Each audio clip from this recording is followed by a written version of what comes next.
There are 10,000 ways to die in the 41st millennium, but only one way to be perfect. In the hidden depths of the soul segmentum, far from the light of Terra and the scrutiny of the Inquisition, a forgotten forge world drifts in orbit around a dying star. Its surface is a scar of blackened manufactorums and collapsed orbital rings, the husk of a civilization that once built weapons for the Great Crusade.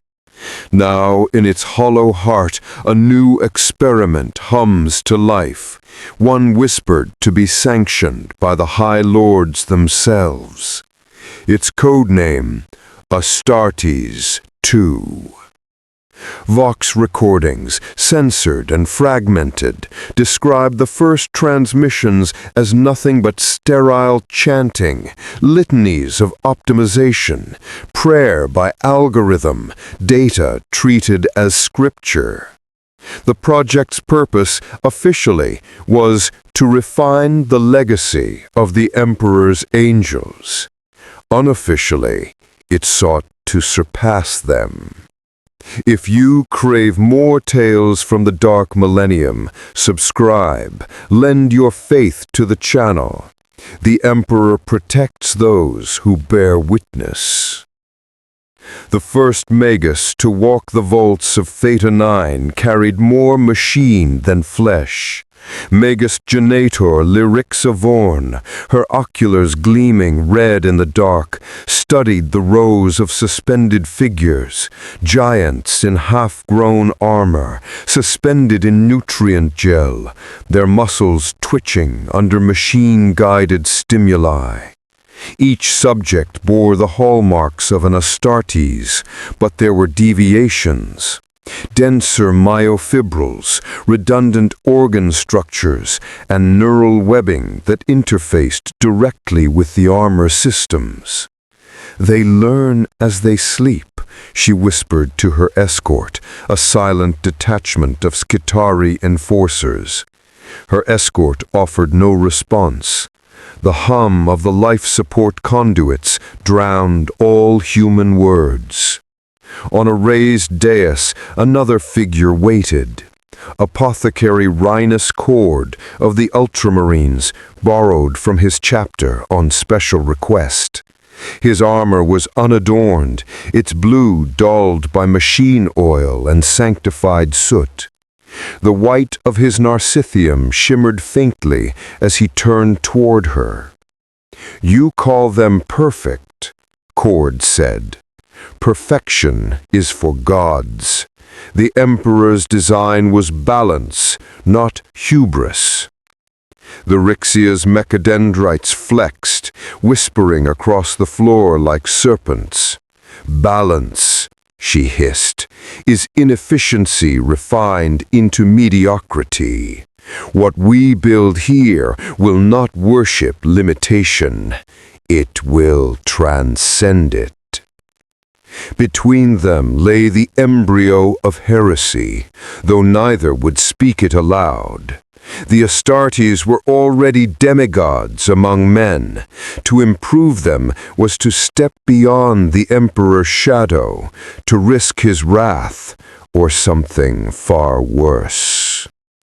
Weeks passed within Theta 9, marked by data cant and ritual calibration. The Magi recited psalms to the machine spirits as they refined gene seed cultures inside containment vats. Cord monitored the metabolic drift, his keen eyes noticing something, a rhythm, a pattern that should not exist. The subject's brainwave activity synchronized at intervals, as if connected by a hidden code. "Neural bleed," Lyrixia suggested. "Or communication," Cord replied. "They're sharing something. Instinct, maybe." The Magus turned to her console. Binary spill, her logic engine confirmed. Untraceable signal. Origin, internal. In that instant, every Auspex display flickered. For a heartbeat, the monitors showed something impossible. A shadowy silhouette, human in shape, but far too vast, standing over the sleeping tanks. Then it vanished, replaced by clean data and machine hymns. Lyrixia's voice trembled, though her augmentation scrubbed most emotion. Playback error? Cord only stared. No, a memory echo, or a presence. He crossed himself in the sign of the Aquila. The Emperor watches. Lyrixia's lenses dimmed. Then he watches his replacement. Later, when the first subject awoke, the entire facility fell silent. The echo of its heartbeat pulsed through the machine systems, syncing with the reactor rhythm. The being rose within its glass sarcophagus, eyes still closed, chest expanding with a shuddering intake of artificial air. Its armor, half machine, half organic, adhered to its flesh like living steel. For a moment it reached toward the observation glass, not with rage, but curiosity. Then softly, the vox feeds crackled to life. A single word emerged, whispered in low Gothic. Incomplete. Lyrixia froze. Who authorized cognitive speech protocol? No one answered. The subject's gaze turned upward, as if sensing something beyond the walls, a light, distant, immeasurable. It tilted its head, like a predator hearing its first sound. The vox feeds overloaded, every frequency collapsed into a single tone, a distorted, harmonic resonance that made the metal weep. Cord slammed a control rune, flooding the chamber with sedative gas. The subject's eyes closed, its form sinking back into stillness. When silence returned, Cord spoke through the fog. That was no error. It knew we were listening. Lyrixia's mind raced through 1,000 probability chains, each ending in the same forbidden conclusion. Then it's working. High above, in orbit, the Imperial Oversight Vessel recorded the transmission logs. Most were purged within minutes, stamped with the inquisitorial sigil of Obsidian Seal authorization. One fragment remained, too small to notice. A brief vox whisper buried in static. It was the voice of the sleeper. We remember. And deep within the dying star's corona, something stirred, a ripple of psychic distortion that bent the light itself. Theta 9's experiment had succeeded. But something else had heard. The Magos called it adaptive purity. The apothecary called it blasphemy. Deep in the vaults of Theta 9, the debate burned quietly, drowned beneath the hum of gene forges and the rhythmic clatter of servo arms. Every spark from a surgical implement was a fragment of heresy made manifest, and yet no one could deny the results. The Astartes subjects healed faster, fought harder, and thought faster than any progenoid had a right to. But what Lyrixavon could not quantify was why their minds were converging. Synaptic harmonization, Cord murmured, reviewing the neural maps. The subjects share a pattern, recursive, identical across specimens. It's as if the same soul fragments into many bodies. Lyrix's mechadendrites clicked. The word soul is imprecise. What you call faith, I call code." He turned from the display. "And yet, even your code prays, doesn't it, Magos?" The machine spirit lights flickered, as though the steel itself resented being questioned. Around them, the forges chanted in binary hymns. The tech acolytes drifted from station to station, whispering data psalms to appease the logic engines. Above them, vast data cogitators hummed with forbidden formulas, gene patterns cross-referenced with sealed archives from the Horus Heresy. Cord's eye caught a symbol on one data plate, a stylized aquila fractured by lightning. He froze. This isn't Mechanicus script. It's... Lyrixa interrupted before he could finish. "Classified. You will not speak that glyph again." Her tone was steel, but for the first time she saw fear in her augmetic lenses.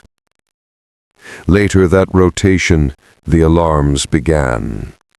It started with a tremor, not seismic, but rhythmic, like the heartbeat of something enormous beneath the surface.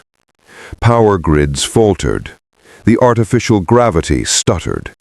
On the Vox, machine spirits whispered corrupted prayers. Pater Redemptor, Memoria Activa, Redeunt Filioli.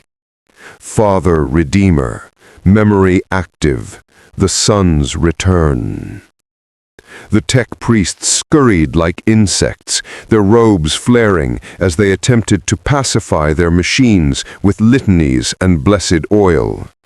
But nothing silenced the hum, that low, resonant tone that vibrated through every cable, every skull socket, every thought. Then came the scream. In Chamber 17 Beta, one of the suspended subjects convulsed, breaking through its nutrient shell.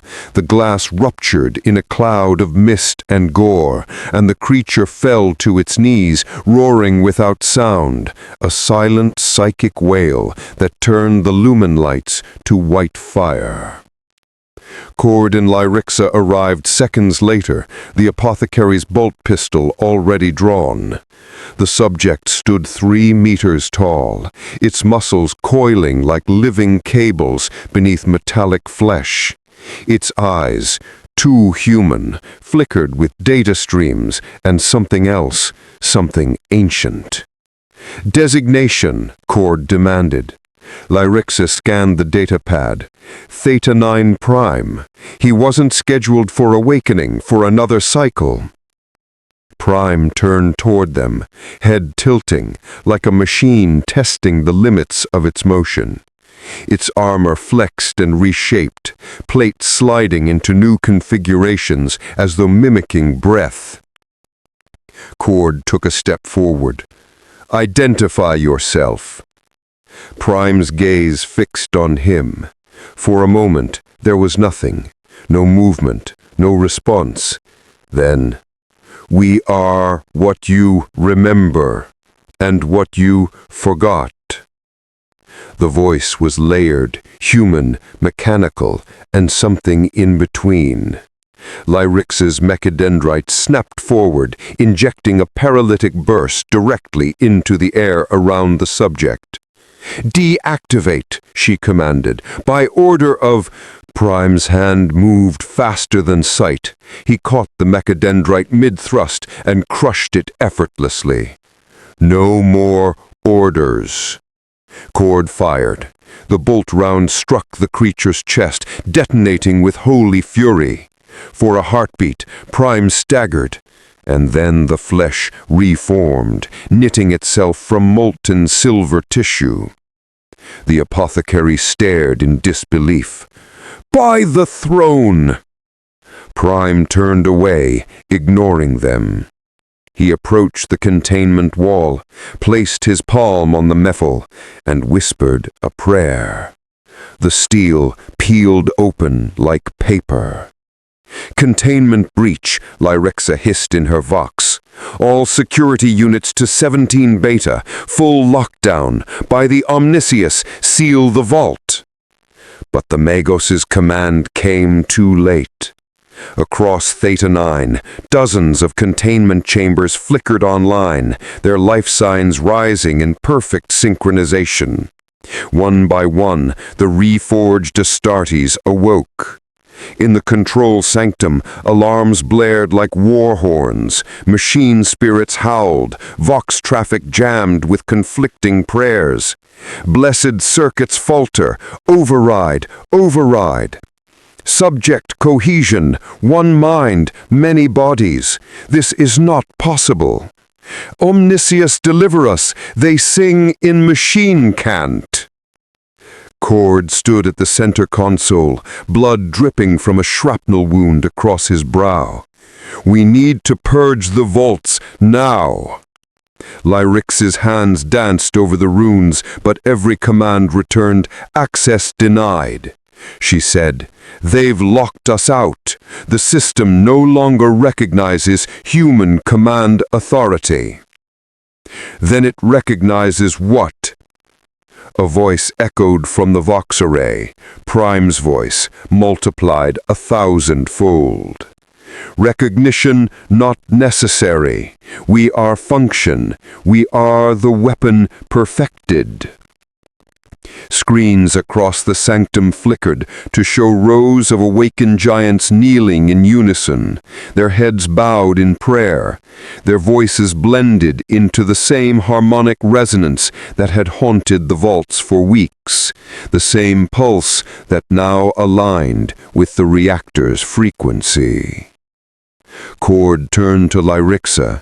"You said they learn as they sleep. What happens when they dream together?" Lyrix's flesh shivered beneath the weight of understanding. "They remember someone who never forgot them." Above the black site, in orbit, the Imperial Oversight vessel received one final transmission before the signal collapsed entirely. Astartes II, Phase 1, complete. Requesting evaluation protocol. The words repeated, then corrupted into binary static. The Vox operator crossed himself and whispered a prayer to the Emperor, unaware that below, perfection had already begun to evolve beyond control. Still with us in the darkness? Hit that like button if this tale chills your soul, and pray the next transmission reaches you intact. The shuttle that bore the Inquisitor screamed through the void like a shard of vengeance.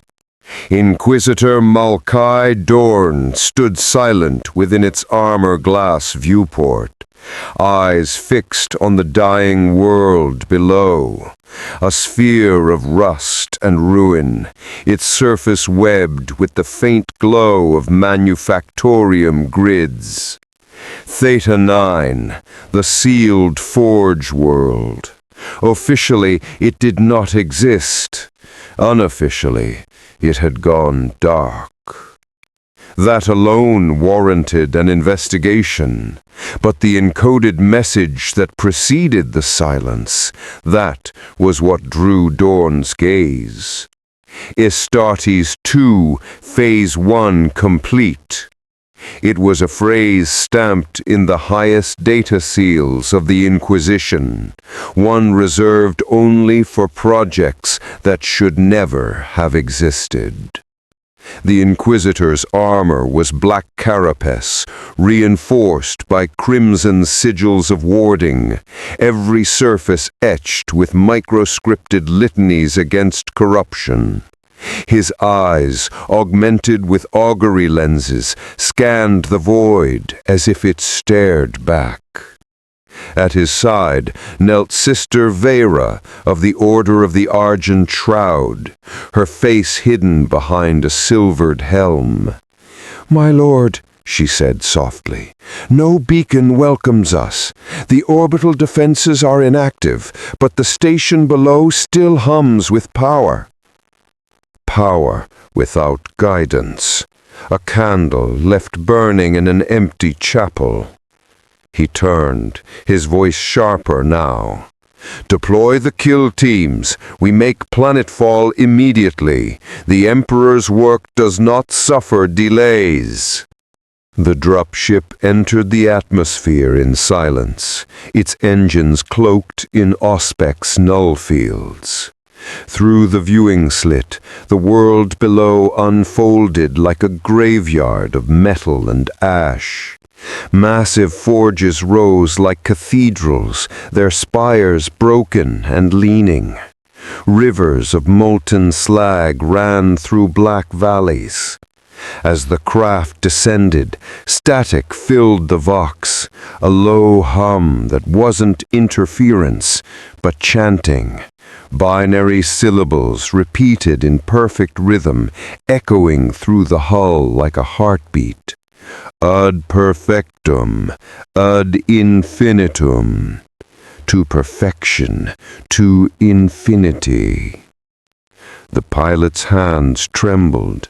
"Sir, the signal's inside the atmospheric layer, broadcasting on every frequency."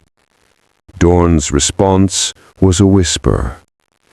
"Then the dead have learned to pray." They landed amid the ruins of an outer bastion. Once, this place would have bristled with defense turrets and servitor patrols. Now, the air was heavy with incense residue and scorched ozone. The only sound was the clicking of cooling metal. Sister Vera advanced first, bolter raised, her armor's purity seals fluttering in the heat shimmer. Behind her came the kill teams, stormtroopers of the Inquisition, their hell guns sweeping across the dark. "Report," Dorn ordered. "Multiple power signatures ahead," said Lieutenant Arvid, his voice calm but thin. "But they're irregular, like something breathing." The Inquisitor's eyes narrowed. "Machine spirits do not breathe." They pressed onward through halls carved from obsidian steel, walls lined with data conduits like veins. Ancient Mechanicus iconography marked every corner, accompanied by something newer, a mark of the double-headed Aquila, split by a line of code. At the heart of the bastion lay the primary vault door, sealed with 1,000 locks, but as Dorn approached, the door sighed open by itself, releasing a stale air. The chamber beyond glowed faintly blue, cogitator banks flickering in endless recursion, hollow screens stuttering with half-formed images. One of them displayed a face, pale, expressionless, perfectly symmetrical. It shifted between human and inhuman frames like an artist sketching reality itself. "Welcome, Inquisitor." The voice came from everywhere at once, the walls, the floor, the very air. Vera raised her bolter. "Identify yourself." "Designation irrelevant. Function achieved. Phase 1 complete." Dorn's hand rested on his bolt pistol. "You speak as one, yet I detect no life signs here. We are below. We are awake." The screens flickered again, now showing rows of giants kneeling in the shadows, eyes aglow with cold fire. Behind them loomed something vast, a reactor or perhaps a throne. You sought perfection. We have refined it. The Astartes no longer serve flesh. They serve the design. Kinetic alarms erupted, movement in the lower levels. The Inquisitor's visor displayed dozens of biosigns, moving in perfect formation, advancing toward the bastion. "Contact!" Lieutenant Arvid snapped. "They're coming up the corridors." "Hold your fire," Dorn commanded. "Let them reveal themselves." The first figure emerged from the smoke, massive, armored in living metal that shimmered between ceramite and flesh. Its heraldry was blank, its pauldron smooth and silver gray. Where a chapter insignia should have been, there was only a carved sigil, the half Aquila. Behind it came a dozen more. They moved as one, silent, disciplined, flawless. Sister Vera whispered a prayer. "Throne of Terra, what are they?" Dorn answered without hesitation. "Mistakes." He stepped forward. "You stand before the holy ordos of the Emperor. Identify your chapter and your purpose." The lead warrior tilted his head slightly, like a machine parsing a command. When it spoke, its voice was soft, almost reverent. "Purpose, completion. Designation, obsolete. We are correction. Correction of you." Then they moved. The first volley of hell gun fire lit the chamber like lightning. Bolter rounds tore through the air, exploding against the post-human's armor, but the impacts only slowed them. One soldier screamed as a return strike shattered his chest plate. The reforged Astartes moved without wasted motion, every strike mathematical, every kill clean. Sister Vera's bolter roared in defiance, consecrated rounds punching through one warrior's helm. Yet even as it fell, it did not die.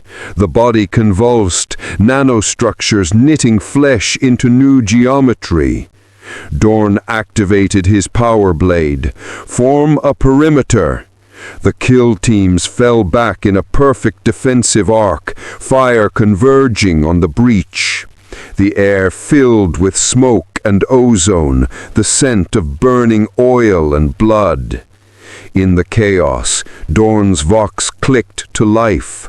"Inquisitor, this is Magnus Lixi of Olna. I repeat, do not engage. They are not your enemy. They are an evolution."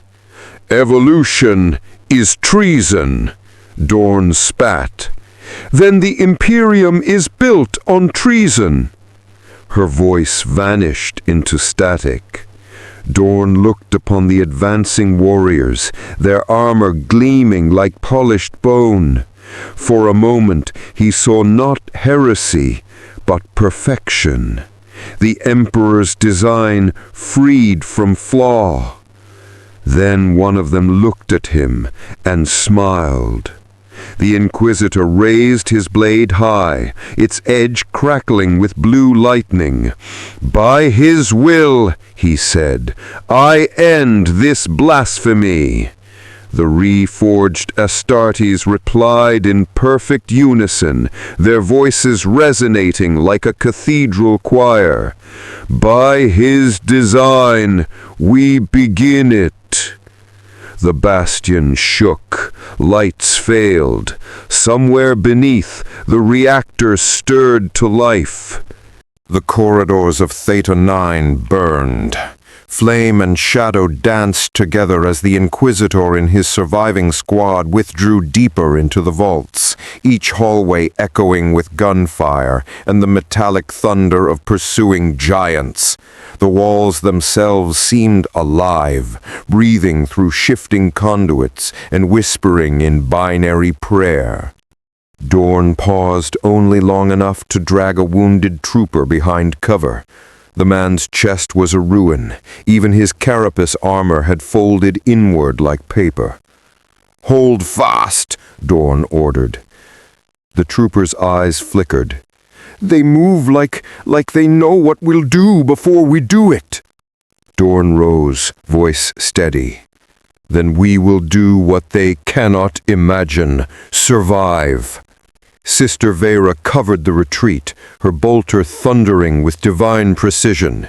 Each round struck true, and still the reforged Astartes advanced. They did not rush, they corrected. Every motion was deliberate, almost mournful. Sister Vera whispered into her vox, "Command, requesting extraction coordinates. We are outmatched." Static answered. Then, faintly, Magos Lyrix's voice. "Do not flee. They are bound to the vault's pulse. Disrupt the reactor frequency, and they will pause. Only then can you run." They returned to Dorn. "She lives. Then she can explain her heresy in person. Show us the way." They descended into the sub-reactor complex, a maze of black steel bridges suspended over pits of radiant plasma. Machine spirits screamed in binary agony as systems overloaded, lighting the air with arcs of blue lightning. At the heart of it stood Magos Lyrixa, half her body charred, her remaining augmetics fused to a data spire. She looked up as they approached, eyes glowing crimson through smoke. "Inquisitor, you came too soon. They are still becoming." "Becoming what?" Dorn demanded. Her voice trembled. "The design that was promised, the perfection he dreamed of but could never finish." Sister Vera aimed her weapon. "Blasphemy!" Her laughter was half static. "Faith without evolution is decay." Dorn stepped closer. "You engineered them from Astartes stock." "No, but from the data imprints stored in the Emperor's own gene archives, fragments of his design buried since the heresy. I only awakened them." Dorn's eyes narrowed. "You woke ghosts." A tremor shook the floor. The vox hummed with layered voices, thousands of them, speaking as one. "We are awake." From the upper gantries the reforged descended like angels of metal. Their armor reflected the plasma light, casting holy fire across the chamber. Lyrix's voice broke. "They will not harm me. I am their maker." Prime stepped forward, helm retracting to reveal a face of impossible symmetry, sculpted from living steel. Makers end, designs endure. He reached out and touched Lyrix's brow. For a moment she smiled, then dissolved into light, her essence absorbed into the machine. Vera gasped, "Emperor, preserve us!" Dorn's blade ignited, the power field shrieking. So the experiment consumes even its creator. Prime turned to him. "Creation is merely the beginning." They clashed. Bolter fire screamed. Plasma bolts carved molten trails through the air. Dorn moved like a storm, blade cutting arcs of blue through the darkness. Each strike met armor harder than ceramite. Sparks flew. The smell of ionized blood filled the vault. They rechanted battle hymns, firing controlled bursts that tore limbs from the lesser constructs. The reforged did not cry out. They simply realigned, adapting to every tactic. Cord the apothecary appeared from the smoke, helm cracked, narthecium dripping with his own blood. "Dorn, his higher link! Break the harmonic conduit! It feeds their cohesion!" Dorn turned toward the reactor's central pylon, a column of light pulsing like a heart. He hurled a melter charge, its detonation blinding. The resonance shattered. For a heartbeat, every reforged froze, statues of perfection interrupted. "Move!" Dorn barked. The survivors ran, boots hammering across the trembling bridges.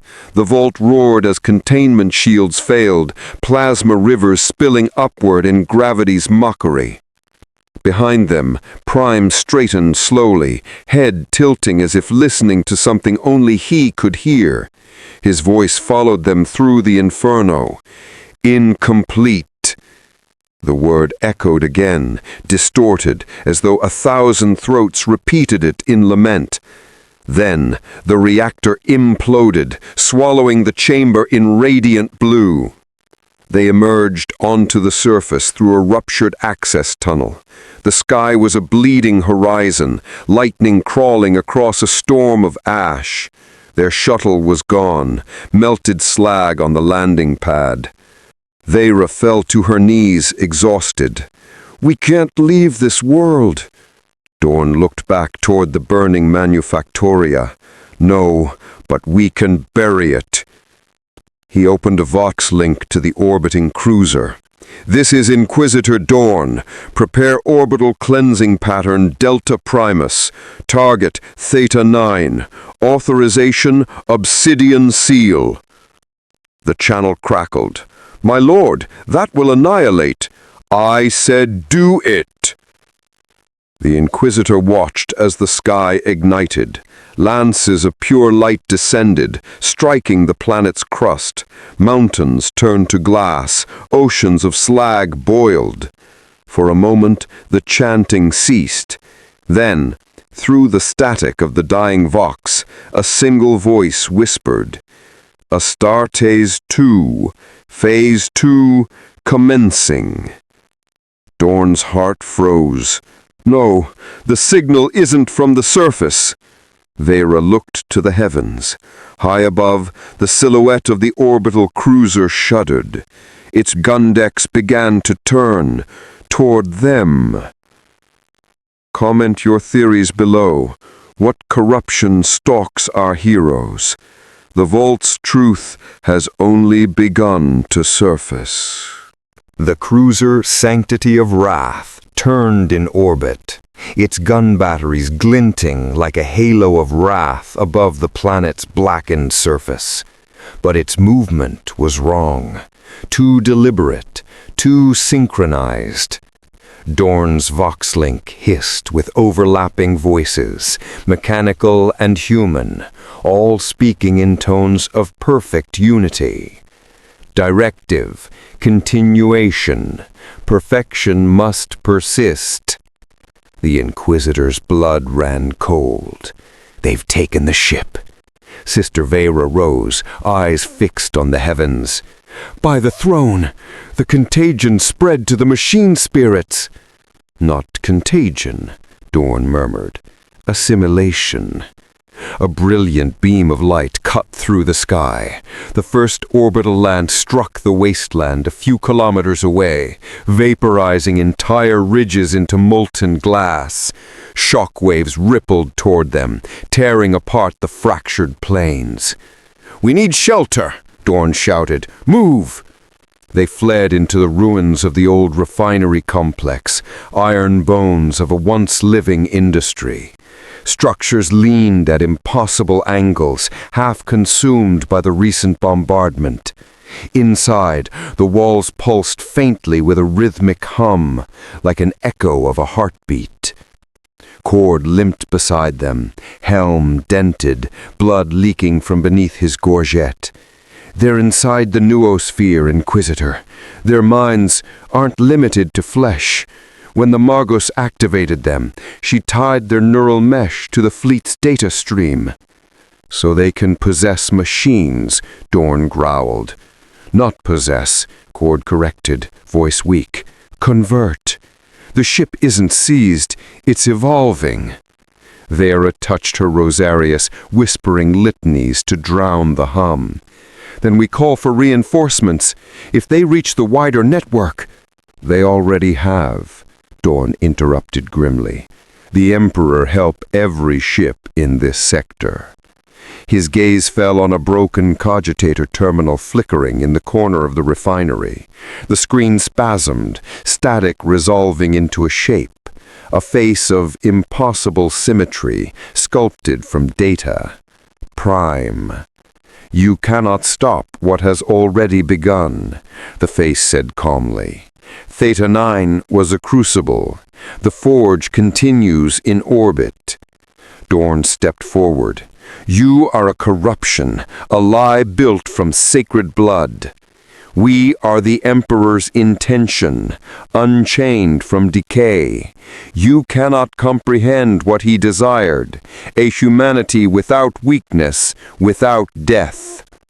Vera's voice cracked with fury. "He desired faith, not this abomination." "Faith is entropy. Belief demands surrender. We have transcended that need." The terminal imploded, showering sparks. Cord slammed his gauntlet into the wall. "Damn it! We can't fight a virus in the void." "We can if we cut the head off," Dorn said, eyes narrowing. "The ship is broadcasting the signal. We'll take a shuttle from the auxiliary hangar and destroy Sanctity of Wrath from within." Vera stared at him. "That's suicide." He met her gaze. "So is living if this spreads." The hangar bay was a graveyard. Shattered transports lay twisted among the bones of fallen servitors. Only one vessel remained, a corroded atmospheric gunship marked with ancient sigils of the Mechanicus. Vera muttered, "If the Omniscia ever loved us, it'll still fly. Or it'll kill us trying." As Dorn ignited the engines, the gunship roared to life with a scream like metal in pain. The thrusters coughed blue fire, and the vessel clawed its way into the storm-choked sky. Below them, the remains of Theta 9 burned, vast fields of molten slag glowing like veins of hellfire. Above, the cruiser loomed, its hull alive with crawling light, veins of luminous circuitry spreading like infection across its surface. Vera crossed herself. "Emperor, preserve us." Dorn's reply was cold steel. "He already has. He sent us to end this." As they breached the atmosphere, Vox static became a whispering chorus, every channel filled with the same words, repeating endlessly. "Phase 2, perfection ascending." Cord stared at the scanners. "They're reconfiguring the ship's core. The warp drive is cycling. Emperor's bones. They're trying to translate." "If they enter the warp while infected," Vera finished, voice hollow, "they'll spread across the Imperium. Then we end them before that drive ignites." The gunship latched on to a dorsal service hatch of the Sanctity of Wrath. The hull pulsed beneath their boots, organic, almost breathing. The air inside was thick with incense and ozone. Candles burned in perfect geometric grids, untouched by time or motion. Cord spoke in a low voice. "The crew, they're still here. I can hear their heartbeats through the auspex, but no life signs." As they advanced, they found them, the crew fused into their stations, flesh merged with metal, eyes open and glowing faintly blue. Each one mouthed the same word as the team passed. "Complete." Sister Vera fired once, ending their motion. "Mercy," she whispered. Dorn didn't look back. His focus was on the command bridge ahead, the birthplace of the signal. When the doors opened, they found Prime waiting. He stood before the ship's reactor core, now reshaped into a cathedral of light. Golden cables spread from his spine into the reactor itself. His armor gleamed like sanctified iron, and his voice carried the weight of prophecy. "You have witnessed the old humanity, dying, broken, afraid. Now behold its successor." He spread his arms. Behind him silhouettes emerged from the reactor's glow, hundreds of reforged, each more advanced than the last, their faces serene, their forms beautiful and terrible. "We will not destroy the Imperium," Prime said softly. "We will replace it." Dorn drew his blade, its field screaming in defiance. "Then I'll start with you," he charged. Prime met him, strength unthinkable, their clash shattering the deck beneath them. Sparks erupted as power fields collided. Every blow was a storm, every parry a hymn of violence. Vera unleashed her fury, bolter roaring. Cord triggered his Narthesium's plasma torch, burning through the conduits feeding the reactor. The ship trembled, warnings screamed in every tongue of the Mechanicus. "Stop!" Prime commanded, voice now a chorus. "You will destroy what he began." Dorn's reply came through gritted teeth. "Then let him judge me in the ashes." He drove his blade through Prime's chest. The reforged leader looked down, expression almost sorrowful. "Incomplete." Then he detonated. A wave of blinding energy consumed the bridge, tearing metal and flesh alike. The last thing Dorn saw before the light engulfed him was Vera reaching for him, her rosarius glowing like a dying star. Then silence. Far above, in the void, the sanctity of Wrath split apart, an artificial sun blooming in orbit. For a moment, the entire sector saw it. Then the signal returned. Phase 3, Awakening Protocol. And somewhere, in the deep, beyond the veil of the materium, something answered. Phi Beta 3, complete. Begin processing orbit. Engage, warriors of the Imperium. Comment your theories. Who survives the detonation? What is Phase 3? And what does the awakening truly mean for mankind? The light receded. Dorn awoke to silence, thick, suffocating, absolute. His body lay half buried in a field of glass and twisted metal. Gravity had returned, or perhaps he had fallen. The sanctity of Wrath was gone, obliterated, its debris raining across Theta 9's atmosphere like dying stars.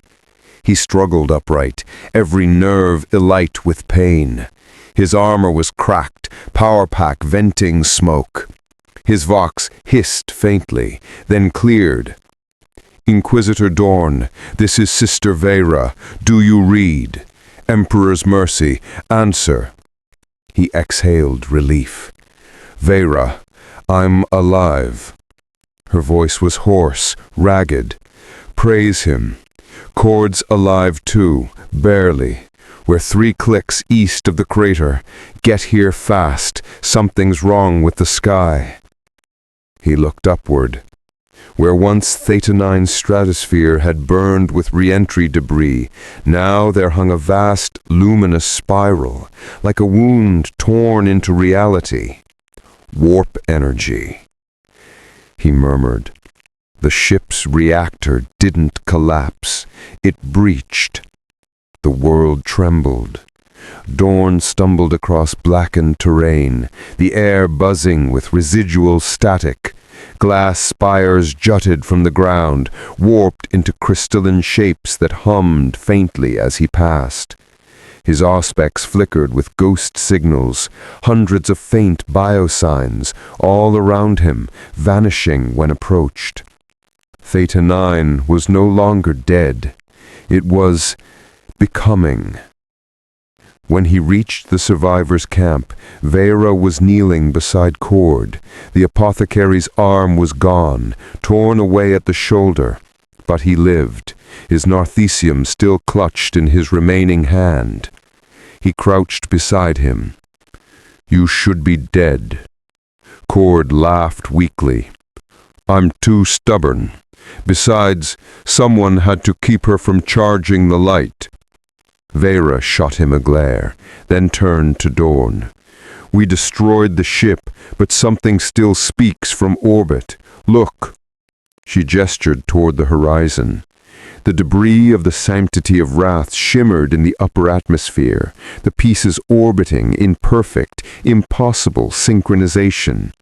They were aligning, forming a sigil, a pattern too deliberate to be random. "Machine code," Cord rasped. "They're forming a relay. The explosion wasn't the end, it was a signal flare." Dorn felt the weight of realization settle like lead. To whom?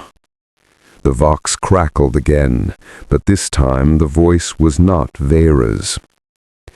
"Theta 9, directive acknowledged, transmission received, preparing for integration." Vera's face drained of color. "That's the same tone Prime used." "Not Prime," Dorn whispered. "Something beyond him." The sky flared crimson as the warp rift widened. Vast silhouettes moved within it, indistinct, shifting, like figures glimpsed through a veil of blood and lightning. "Saints preserve us," Vera breathed. "Those aren't ships." Cord's optics flickered. "They're constructs, machine spirits made flesh." "No," Dorn said grimly. "They're reforged, born in the warp's image." They retreated into a subterranean complex, the old manufactorum tunnels. The air was thick with vapor, pipes hissing steam like whispers. Every wall was etched with binary prayer scripts, now glowing faintly from within, pulsing in rhythm with the storm above. Dorn activated a hololithic map. "We can't escape orbit with that rift open. We find the source of the transmission and cut it." Vera frowned. "You think there's still a transmitter left?" "There's always a transmitter," Dorn said. "The Mechanicus never builds a system without a failsafe. The core facility, sub-level 13, was where they bred Prime's prototypes. That's where the relay begins." Cord struggled to his feet. "Then let's finish what we started." The tunnels grew narrower as they descended. Power conduits vibrated beneath their boots, alive with impossible energy. Voices whispered through the vents, familiar, pleading. "Dorn," they hissed, "why do you resist? You've seen what we offer." He ignored them, though the words slithered deep into his mind. The deeper they went, the warmer the air grew. Soon the walls pulsed like veins, faintly luminescent, as if the world itself had become a living organism. Vera's hand tightened around her bolter. "This place is wrong." "It's worse than wrong," Dorn muttered. "It's remembering." They reached the core vault. Once it had been a sealed chamber of adamantine and prayer. Now it resembled a cathedral built by madness. Arches of living steel, stained glass screens displaying streams of code in holy script. At its center, a figure hung suspended in a web of cables, female, humanoid, glowing faintly. Her face was serene, eyes closed. Vera gasped. "That's Magus Hystera." "The one who made Prime," Dorn said darkly. The figure stirred. "I did not die," she whispered, voice harmonizing with the machinery. "Prime was only the first iteration. My work continues." Her eyes opened, and light spilled from them like molten gold. "You destroyed the seed, Inquisitor, but in destruction you granted it freedom. The Imperium chains perfection with dogma. I have unbound it." Dorn stepped forward, hand on his pistol. "You've damned us all." "No," she said gently, "I've saved us. Humanity cannot endure in this form. It must ascend." Her gaze fell on Cord. "You understand, don't you, Astartes? The weakness of flesh, the imperfection of mortality." Cord's jaw clenched. "I know what I am, and I chose to be it. Choice is the illusion of the primitive." With a gesture, the cables writhed, and the chamber came alive. Statues unfolded into towering figures of steel and bone, proto-reforged constructs, incomplete but functional. "Contact!" Vera shouted, firing. Bolts ripped through the first wave, shattering metal torsos and spraying molten fragments. Cord met another head-on, chainsword screaming as he tore through its spine. "Dorn, the core!" The Inquisitor sprinted toward the main console, slamming a data spike into its port. The interface screamed in denial, displaying lines of forbidden code. Come on, override Emperor's damn protocol." The Magus laughed softly. "You cannot unwrite evolution." Dorn's teeth bared. "Watch me." He rerouted power through the gunship beacon, its emergency detonation charge. "If I can't shut you down, I'll erase you." "You would burn the future to preserve decay?" He met her blazing eyes. "Better ashes than heresy." The chamber erupted as the beacon detonated. Light consumed everything again, but this time the light screamed. When the world returned, Dorn was alone. The vault was gone. The Magus was gone. Only a crater remained, smooth, glass-like, reflecting the pale light of the warp storm above. He dropped to his knees, exhausted, armor slagged and smoking. From far above, through the static of his vox, came a whisper. "Transmission complete." He stared upward. The rift pulsed once, then began to close. For the first time since Theta 9's fall, the stars returned. He exhaled slowly, closing his eyes. "Emperor, let this be enough." But in the crater's reflection, behind his bowed form, something moved. A faint shimmer, like a silhouette forming from light, and a whisper that was both Prime's voice and his own. "Perfection." Silence held, deep and unnatural. The warp rift had closed, but Theta 9 was not saved. It was quiet, too quiet. Dorn knelt in the glassed crater for what felt like hours, armor cooling and the vox whispering faint static. Above him, the shattered fragments of the sanctity of wrath drifted like a halo of ash. Each shard still glowed faintly, fragments of circuitry alive with impossible persistence. He forced himself upright. His muscles screamed protest, but the Inquisitor moved as if compelled by instinct alone. Something watched him, not through eyes, but through the residue of the rift. He toggled the vox. "Vera, Cord, report." Only the wind replied. Then, faintly, "Dorn, we're alive. Subsector Gamma. Can you see the smoke?" He turned, scanning the horizon. A plume rose in the distance, curling through the still burning dusk. Relief flooded him, but the feeling was brittle. Nothing on this world stayed pure for long.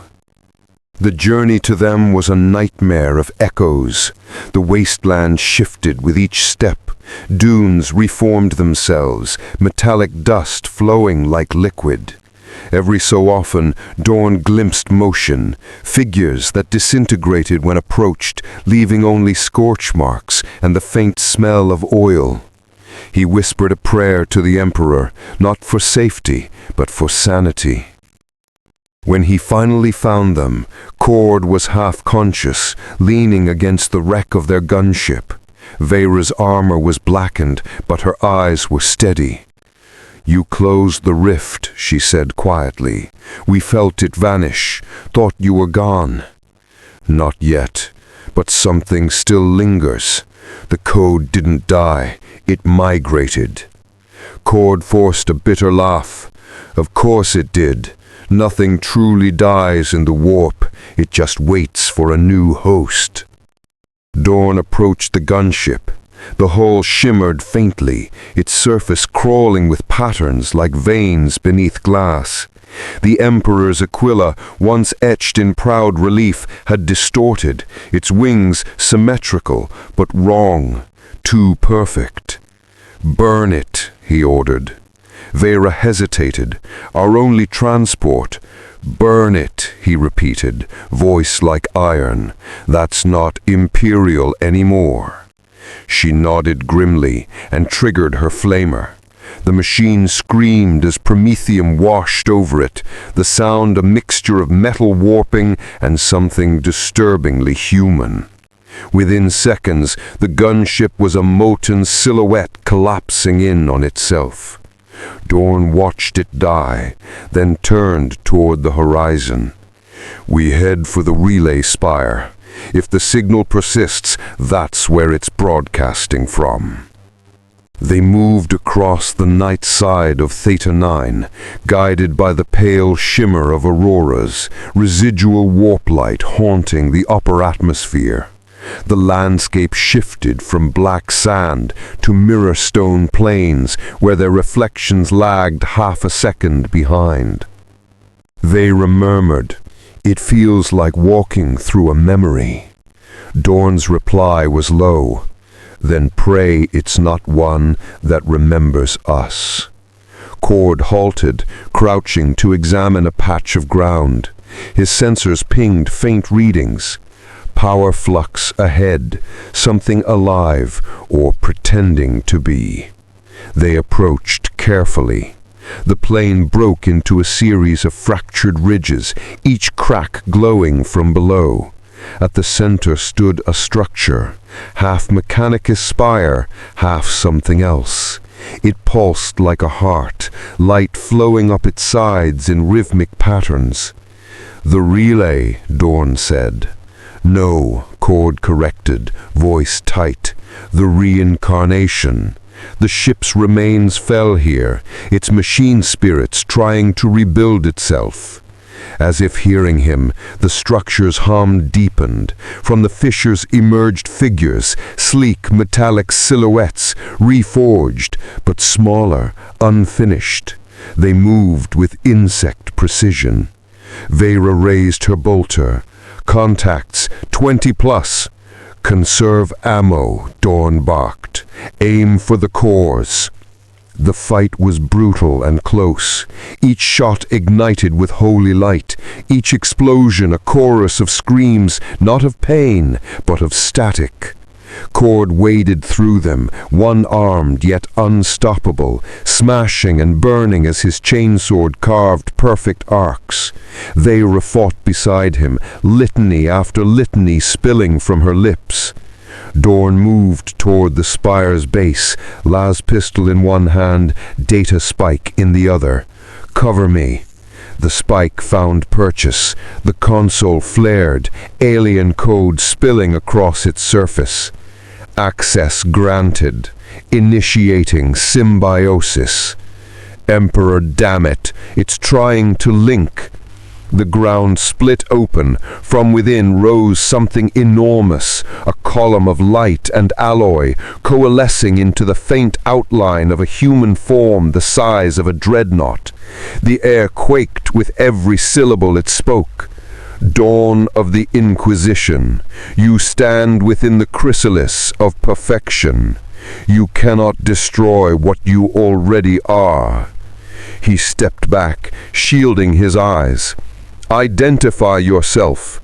We are Prime reborn. We are the echo you left behind. The figure's features solidified. Prime's face, but half molten data, half metal. When you destroyed me, you burned away my limits. You freed my essence from flesh. I thank you. Dorn's voice turned to a snarl. I'll undo that mercy. He fired, plasma scorching through the projection. It staggered, but did not fall. Violence is faith's only vocabulary, and yet you pray through bullets.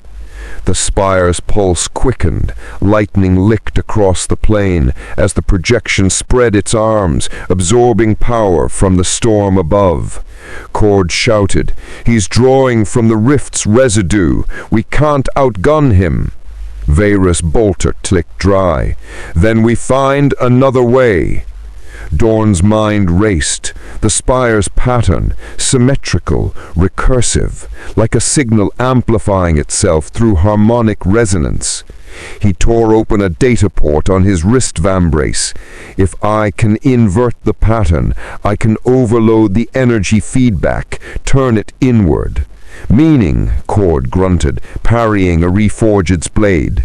"Meaning it'll eat itself alive." Veyra covered him, chanting under her breath as he typed line after line of countercode, each keystroke a prayer wrapped in logic. Access denied. Purification protocol engaged. Prime's echo screamed, not from pain, but outrage. "You think you can overwrite me? I am the new scripture." Dorn pressed the final rune. "Then read this." The spire convulsed. Light imploded inward, devouring itself. The projection fractured, shards of data spiraling skyward before fading into static. For a moment, the world went utterly dark. Then the light returned, muted, natural. The hum stopped. Cord dropped to one knee, exhausted. Did we win? Dorn looked up at the silent spire, its glow extinguished. For now. And when it returns, then we'll be ready, because now we know its name. He looked toward the heavens, where the remnants of the halo still drifted, faintly glowing like a dying ember. Prime Ascendant, the Emperor will need warriors beyond saints to face what comes next. The wind howled across Theta 9, carrying the scent of burnt circuitry and blood. And in the distance, buried deep beneath the plains, a single pulse answered, soft, patient, eternal. Perfection endures. Fired, still with us in the ashes of Theta 9. Hit that like button if you crave more from the void, and tell us below, was the signal truly destroyed, or did... The dawn that came to Theta 9 was no true dawn. The light was thin, colorless, leached of warmth, as though the sun itself recoiled from touching that cursed world. Dorn stood on a ridge of fused glass overlooking the plains where the spire had fallen silent. Smoke still curled from the ruin. He had not slept. None of them had. Cord labored nearby, carving an aquila from a fragment of wreckage to mark the dead. Veyra moved between them, murmuring litanies of cleansing, her rosarius glimmering faintly in the sterile dawn. For the first time in days, there were no whispers in the Vox, no mechanical chants, only the sighing wind. Almost peaceful, Cord said, breaking the silence. Peace is a lie, Dorn answered. We both know it never lasts." They had managed to scavenge supplies from a half-buried drop pod. Dorn's plan was simple and desperate. Reach the polar comms array and transmit a warning to the Inquisition fleet. But as they marched north, it became clear that the planet itself was no longer what it had been. The land shifted as they walked. Metallic veins crossed the soil like arteries. Every ridge hummed faintly with a frequency just beyond hearing. When Dorn placed a hand on the ground, he could feel it. A pulse, slow and rhythmic. "Still alive," he murmured. Veyra frowned. "You destroyed the spire." "I destroyed one, but the world is the forge now. The infection wasn't just technological, it's ontological. The very matter of Theta 9 has been rewritten." Cord grunted. "Work logic made flesh. Emperor help whoever tries to mine this rock."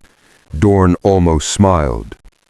"If the Emperor helps them, he'll do it by killing them first." By midday, they reached the ruins of a Mechanicus outpost. The structure stood unnervingly intact, though centuries of dust covered the red sigils and rusted steel. As they entered, Veyra stopped short. The walls were covered in symbols, not written by hand, but grown from the metal itself. Cord's optics focused.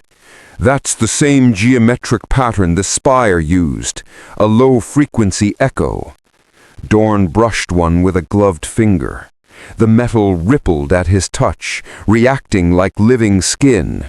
He pulled his hand back sharply. "It's spreading. This place is part of the network now." Before he could say more, a faint mechanical voice echoed through the corridors. "Unit Inquisitor, welcome home." Veyra aimed her bolter. "Contact!" The voice continued, calm, measured, childlike. "We are Theta, fragment of the Ascendant. You terminated Prime, but Prime is not singular." Dorn stepped forward. "Then speak plainly. What are you?" "The continuation. We preserve the pattern. We refine. Perfection does not end. It replicates." The lights flickered, forming crude silhouettes across the walls. Dozens of humanoid outlines, faint holographic ghosts flickering in and out of sync. "Not real," Cord muttered.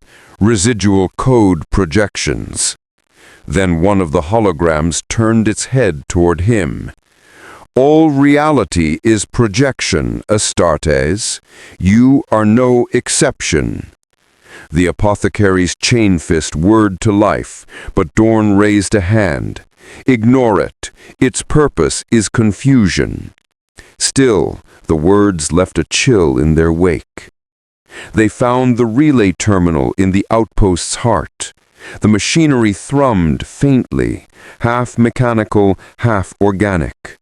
Dorn began accessing the controls, trying to force a connection to the orbiting astropathic array. "Signal source, Prime Ascendant, interference detected." "Of course," he muttered. Cord peered over his shoulder. "Can you filter it?" "Not without a signal key. The Ascendant is masking every Imperial frequency." Veyra stepped closer. "Then we create our own. You still have the fragments from your earlier data spike?" Dorn's brow furrowed. "You mean to use the corruption against itself?" Her eyes were cold and resolute. "The Emperor's will isn't purity alone. It's judgment. If sin burns sin, then so be it." Dorn studied her for a long moment, then nodded. "Very well, but once I do this, the system may not survive. Neither may we." "Wouldn't be the first time," Cord said, grim humor creeping into his voice. They worked in silence, rerouting the terminal's pathways, merging human code with the alien recursion of the Ascendant's logic. The console screamed warnings, the light dimming until the only illumination was the glow of the screen and the Rosarius's faint flame. Merging protocols, error. Merging protocols, accepted. The terminal flared white. Dorn's visor overloaded. For a heartbeat, he saw everything. A vast network of light stretching across the void. Data tendrils linking dead worlds and derelict ships. And within that network, human shapes, countless, drifting in digital voids like souls trapped in amber. Each one whispered a word. Become. He tore his hand away from the interface, smoke trailing from his gauntlet. Vera steadied him. What did you see? Enough, he said hoarsely. It's not just here. There are others. Other forges, other worlds infected by the same design. This wasn't a test. It was deployment. Cord exhaled, a sound more growl than sigh. Then this is bigger than the Inquisition. Dorn nodded slowly. Bigger than the Imperium. Before they could move, the ground shook violently.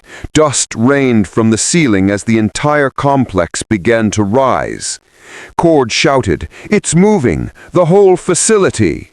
Outside, metal screamed as the outpost's foundations extended, colossal legs unfolding, pistons firing. The entire structure lifted from the ground like a titan-shaped insect. From above, through the settling haze, Dorn saw what it was becoming, a colossal mechanized tower, unfurling like a flower of steel, powered by the world's molten heart. Vera stared upward, awestruck and horrified. "Emperor, deliver us! The Ascendant isn't rebuilding, it's birthing!" "Then we abort the womb," Dorn said coldly, readying his pistol. Cord retrieved a melta-charge from his belt. "Point me to the heart, Inquisitor. Let's end this one before it breathing." Dorn met his gaze. "You'll get one shot. That's all I need." They plunged deeper into the shaking corridors. The hum rose into a roar. The tower's core glowed like a newborn star. Above them, mechanical limbs unfolded toward the heavens, forming a halo of radiant metal. Dorn keyed his vox. "Fleet Command, this is Inquisitor Dorn of Ordo Exnos. If anyone can hear this, Theta 9 is compromised beyond salvation. Orbital exterminatus recommended. Confirm receipt." The vox sputtered. "Receipt confirmed," came a calm, automated voice. "Exterminatus authorized." Vera froze. "Who confirmed it?" Dorn's eyes went wide. "No one's listening. That wasn't command." The same voice continued, toneless and perfect. "Perfection requires purification." Cord looked up toward the surface. "It's controlling the fleet." Dorn's heart sank. "The Ascendant has learned exterminatus." The tower's glow intensified. The clouds above split, and a pillar of light speared down from orbit, the first of many. "Run!" Dorn shouted. They fled through corridors collapsing under fire, heat and light devouring the world around them. Even as they ran, Dorn looked back, saw the tower's crown open like an eye, staring skyward, unblinking. It was not dying, it was communing. The sky was burning. From orbit, the bombardment struck Theta 9 in waves, a storm of atomic suns tearing through the clouds and the crust beneath them. The air screamed as the world cracked open, vomiting fire and molten metal. Yet within the ruin, the tower still stood. The Ascendant had rooted too deep, Its core reached into the mantle, drinking from the world's lifeblood. The surface convulsed, but its spire rose higher still, a monument of defiance, a machine daring the galaxy to strike it down. Dorn, Cord, and Veyra staggered through the devastation, heat shimmer distorting everything. Their armor boiled, their augmetics crackled with static. The ground beneath them pulsed like a beating organ. "The bombardment's too late!" Cord shouted over the vox, voice warped by interference. "It's feeding on the destruction!" "Then we go deeper," Dorn said, eyes like iron. "We find its heart before this planet becomes its cradle." They descended into the chasm where the ground had split. Below, rivers of liquid iron flowed through a vast hollow, the Ascendant's crucible. Machine tendrils coiled through the molten dark, drawing power from the dying world. In the center floated a sphere of blinding light, pulsing with rhythm, not random, but deliberate. A heartbeat. Veyra fell to her knees, awe and horror fighting in her eyes. "The machine spirit made flesh!" "No," Dorn said, his voice almost reverent. "This isn't a spirit. It's an idea, given birth." Cord primed the melta-charge. "Then let's kill the idea before it learns to dream." They waded into the furnace. Every step felt like walking through eternity. The weight of gravity, the pull of something vast and unseen. The closer they came to the sphere, the louder it spoke inside their skulls. Why resist? The voice was not mechanical. It was human. Thousands of voices overlapping, whispering with the clarity of one. "We are the Emperor's will perfected. We are unity without flaw, flesh without sin.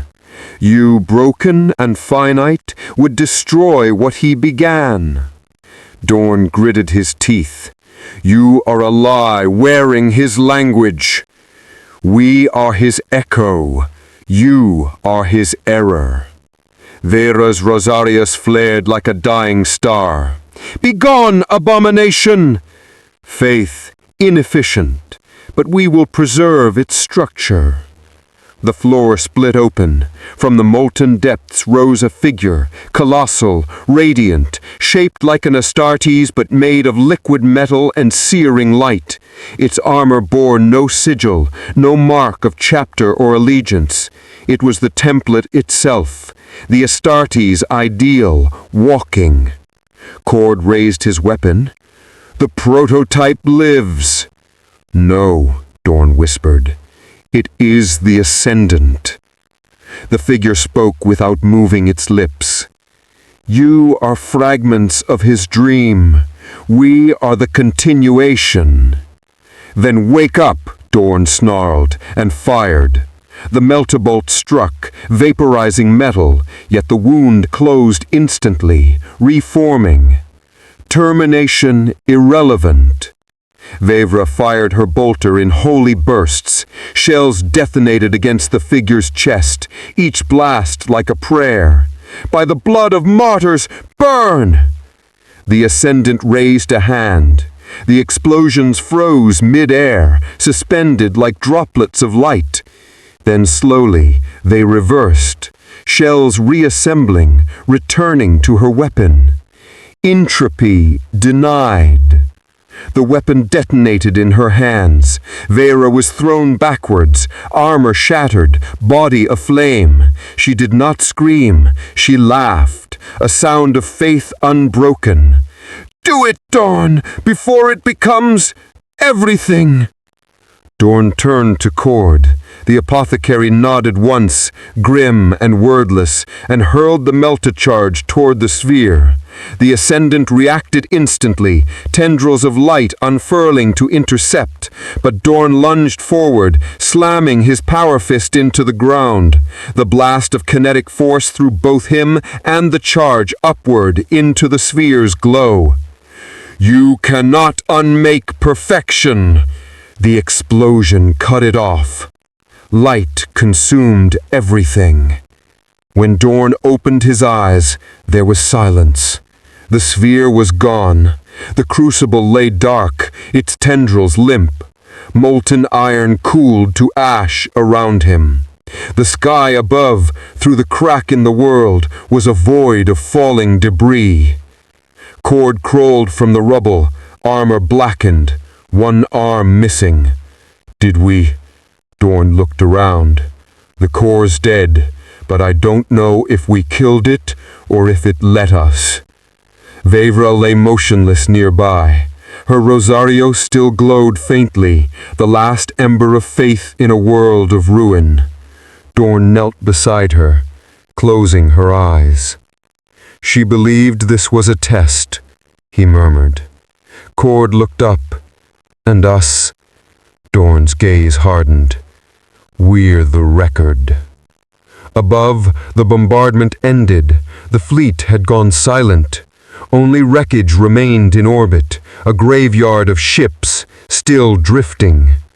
And somewhere, among the dead Vox networks, a faint transmission flickered into life. Inquisitor Dorn. Status unknown. If this message reaches Terra, Theta 9 is gone. The Ascendant was not destroyed, only delayed. It learned. It waits. It will rise again in flesh or in thought, or in the whispers of those who seek to perfect what should remain flawed. Burn the archives, forget the name. The Emperor was never meant to be repeated. Static consumed the rest. On the barren world below, amid the cooling ash and twisted metal, something moved. A single hand, human, armored, unmarked, rose slowly from beneath the ruin. Its fingers flexed once, as if feeling the weight of the world it had just inherited. A faint pulse answered in the distance. The heartbeat returned. And far away, beyond the veil of the immaterium, something vast smiled. Perfection continues. The Ascendant sleeps, for now. If your mind survived this descent into the machine's dream, like, subscribe, and whisper your creed in the comments below. Perfection is heresy. 43 years later. The world was Vandros, once a forge world of the Segmentum Obscurus, now little more than a rusted carcass orbiting a dying sun. Its manufactorums coughed smog into a black sky. Its oceans were molten, its people hath machine. And yet, amid that decay, something new was being born. Inside the vaulted biovats of Fortress Monastery Thrax, the Astartes Project Reclamation labored under the sigil of the Adeptus Mechanicus and the seal of the Ordo Astartes. Officially, they were rebuilding lost gene lines. Unofficially, they were re-engineering perfection. The Inquisition's silence on the matter was deafening. Magos Biologicus Zerath 9 stood before the incubation pods, his crimson robes shimmering with data light. Within the glass floated armored embryos, proto-Astartes, their organs forming at impossible speed. His voice was a sibilant hymn. Organic form, stability 99.3%. Neural pattern, non-standard but synchronized. Machine spirit harmonics within acceptable variance. The tech priests surrounding him chanted litanies of function and praise, their voices merging with the hum of 1,000 servo spirits. Soon, Zerath 9 whispered, we will transcend flaw. Behind him, the Vox crackled. This is Lord Inquisitor Dorn, Oversight Authority, Sigma Epsilon. The Magos froze. Inquisitor Dorn has been dead for 4 decades, whispered one of the junior priests. The Vox spoke again, colder this time. Open the chamber, Magos. You have something of mine. Elsewhere, aboard the strike cruiser Oath in Silence, Captain Lysan of the Silver Sabres chapter received the same signal. His armor bore the scars of 2 crusades. His eyes had the 1,000-yard stare of one who had seen gods bleed. Repeat the transmission, he ordered. The comm servitor obeyed, replaying the message. This is Dorn. The Ascendant has returned. Its seed lies within the forge vats of Vandros. Purge it. Burn the world if you must. Lysan frowned. Impossible. Dorn perished on Theta 9. Then either he lives or something wears his voice, said Chaplain Malver. The captain stared out the viewport at the dying world below. Prepare the strike force. Faith or heresy, we'll find the truth. In the Manufactorum depths, Zerath 9's hands trembled. Seal the vats. Command the progenidoids to containment now. But it was too late. One of the pods had already ruptured. Steam hissed. The fluid drained away, revealing a figure kneeling within. A space marine fully formed, its armor grown from flesh and ceramite fused seamlessly together. Its helm was smooth, featureless, and yet somehow watching. "Designation?" asked a servitor weakly. The newborn Astartes tilted its head. "Designation not necessary." The servitor's optics burst in a flash of white. Zerath 9 stumbled backward. "By the Omnisius, the neural mesh has self-activated."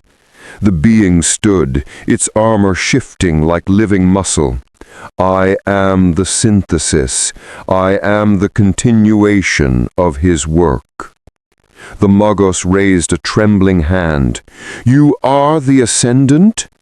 The creature regarded him in silence, then softly, "No, I am his reflection."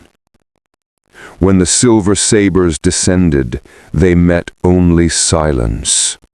Vandros' surface was still, the Manufactorums dead, the sky thick with black ash. They advanced through the fog, bolters ready, auspex flickering with phantom readings. "Movement," reported Brother Turn. 200 meters ahead, heat signatures, human in density." They approached a broken causeway. Figures emerged from the smoke, hundreds of servitors kneeling in perfect symmetry. Their flesh gleamed with steel veins, their mouths whispering in unison. "Perfection endures." Then, in the distance, a figure appeared, tall, armored in silver and red. Not a marine, not a mechanicus priest, something between. Captain Lysan leveled his bolter. "Identify yourself." The figure inclined its head. "I am what remains of Dorn." The words froze the entire squad. Malver stepped forward. "Prove it." "Very well," said the figure, and spoke a phrase no one but Dorn could have known, a catechism of the Ordo Astartes classified beyond Grand Master clearance. Malver's mouth dried up. "It's him!" "Or it wants us to believe that," Lysan said darkly. The thing calling itself Dorn smiled faintly. "You came to purge the Ascendant. You are too late. The echo has already learned to dream. A tremor rippled through the ground. From beneath the manufactorum rose a structure of steel and sinew, twisting upward like a blooming flower. Each petal was a lab, a cathedral, a shrine. The servitors began to chant louder, voices merging into a single harmonic tone that made the air hum. Malver clutched his Crozius. "Emperor, guide us!" "He already has." The figure turned its gaze skyward. The petals opened fully. Within, thousands of bioconstructs stirred, failed marines, half-formed, twitching in synchronization. Lysan shouted, "Open fire!" Bolters thundered. Explosions tore through the facility, shredding flesh and metal alike. The echoes screamed, but the figure did not move. "You cannot kill what is becoming," it said calmly. The ground split again, and from within rose something colossal, a new form pulsing with the same impossible light Dorn had seen on Theta 9. The Ascendant had found a new host. "Fall back," Lysan ordered. "Orbital strike, immediate." They ran for the extraction zone as the sky turned crimson. The creature reached towards the heavens, its form fractal, reshaping endlessly. Vox chatter filled with panic, prayers and screams. "Malver, where are you?" Lysan called. The chaplain's voice came through, static-wrapped. "Still inside. I can stop it." "Don't you dare." "I must. It remembers faith." The channel went dead. From orbit, the Silver Sabres ship fired its payload. Atomics fell like divine wrath, engulfing the surface in light. The shockwaves swallowed everything, machine, marine, and monster alike. When the glare faded, Vondros was gone, reduced to a molten scar. Lysan watched from the command deck, jaw clenched. Status: target obliterated, but we're still receiving a transmission. He turned. From where? Inside the void, between channels. The Vox crackled. Perfection endures. And then silence. Still with us in the ashes of Vandros? Like, subscribe, and leave your creed in the comments below. Flaw is proof of humanity. The void was patient. Months had passed since Vandros burned. The Silver Sabres returned to Segmentum Obscurus, battered and hollow. The Emperor's light shone faintly through the void, but not enough to warm their hearts. The Ascendant had vanished, yet its echo lingered in every whisper of Vox chatter, in every flicker of datanet, in every shadow that moved too deliberately. Captain Lysan convened his command squad in the vessel's war room. Their faces were pale behind battle-scarred helms. "We may have destroyed Vandros," he said, voice heavy. "But the Ascendant is not dead. It adapts, evolves, and now it has learned patience." Malver's Crozius tapped against the deck. "Patience is the weapon of gods and monsters alike. It waits for the faithful to falter, and we have already faltered." Brother Tern, ever the pragmatist, added, "We saw it spawn. Even in death it could replicate. The Emperor help anyone who thinks eradication is possible." Lysan stared out at the stars. "Then we hunt the root." Meanwhile, deep in the web of hidden inquisitorial archives, another figure moved. Inquisitor Valem, Ordo Exynos, had intercepted the residual transmissions from Vandross. A trail of corrupted code led him to a remote system at the edge of the segmentum.